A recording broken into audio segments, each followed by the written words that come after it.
السلام علیکم پیارے بچوں، آج ہم تیسری کلاس کے اردو سے پڑھیں گے نظم کوئل۔ یہ کل ہم نے مکمل کی تھی، آج ہم اس کی سوال کریں گے، ٹھیک ہے؟ تو بچوں، اس کا پہلا سوال ہے، شاعر نے پہلے بند میں کوئل کی کن 3 چیزوں کو بیان کیا ہے؟ تو اس کا جواب آپ لکھیں گے اس طرح سے،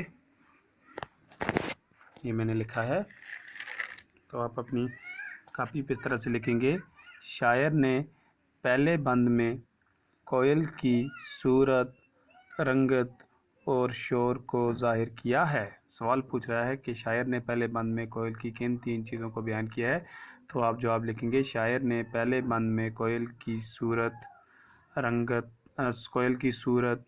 اور شور کو ظاہر کیا ہے، ٹھیک؟ تو دوسرا سوال ہے، باغ کا مالی کس بات پر خوش ہوتا ہے؟ تو اس کا جواب آپ لکھیں گے، باغ کا مالی کوئل کی کوک کی آواز سن کر خوش ہوتا ہے۔ باغ کا مالی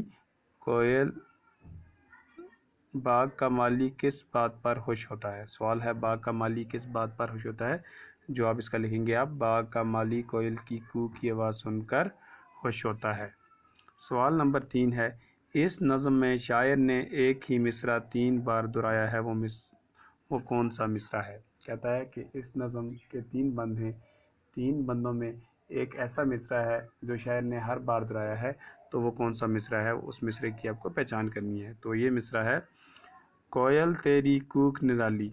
کوئل تیری کوک نرالی مصرع شاعر نے نظم میں 3 بار دہرایا ہے، یعنی کہ کوئل تیری کوک نرالی جو مصرع ہے وہ اس نظم میں شاعر نے 3 بار دہرایا ہے۔ اب آخری سوال ہے، سوال نمبر 4، نظم کے آخری مصرع میں کوئل کی کون سی خوبی ظاہر ہوتی ہے؟ نظم کے آخری مصرع میں کوئل کی کون سی خوبی ظاہر ہوتی ہے؟ تو اس کا جواب لکھیں گے آپ، نظم کے آخری مصرع میں کوئل کی آواز جیسی خوبی ظاہر ہوتی ہے۔ نظم کے آخری مصرع میں کوئل کی آواز جیسی خوبی ظاہر ہوتی ہے، ٹھیک؟ اب آگے ہے، سمجھیے اور لکھیے۔ سمجھیے اور لکھیے، آخر پر دیے گئے الفاظ سے خالی جگہ پر کیجیے۔ یہاں ہے تیری صورت، آپ نے لکھنا ہے بھولی بھالی۔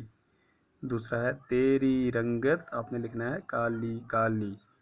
اڑنے والی ڈالی ڈالی، ٹھیک؟ یہ خالی جگہیں جو دی گئی ہیں، اس میں آپ نے یہ پورا کرنا ہے پیچھے دیکھ کر، جیسے یہاں پہ ہے تیری صورت، آپ نے یہاں سے ڈھونڈنا ہے، یہ ہے تیری صورت بھولی بھالی۔ اس کے بعد ہے دوسرا تیری رنگت، ٹھیک ہے نا؟ تیری رنگت یہاں پہ ہے پہلا، تیری رنگت کالی کالی، ٹھیک ہے نا؟ پھر ہے اڑنے والی، یہاں پہ ہے یہ اڑنے والی ڈالی ڈالی، اس طرح سے آپ اس کو کریں گے۔ اس کے بعد ہے حروف ملا کر لفظ بنائیے، حروف ملا کر لفظ بنائیے، ٹھیک ہے نا؟ یہاں پہ ہے رے نون کاف تے، آپ لکھیں گے رنگت۔ سواد واو رے تے، یہاں پہ ملا کر لکھیں گے آپ صورت۔ رے غین بے تے، یہاں پر لکھیں گے آپ رغبت۔ الف لام فے تے، یہاں پہ لکھیں گے آپ الفت۔ اس کے بعد ہے عین الف دال تے، آپ لکھیں گے عادت۔ خے دال میم تے خدمت، آپ لکھیں گے خدمت۔ خے الف جیم تے حاجت۔ تو یہ ہم نے اس کی آج ہم نے مشق بھی کی، سوال بھی کیے، آپ گھر میں اس کو اپنی کاپی پہ لکھیں گے، اور کل ہم آگے پڑھیں گے۔ شکریہ۔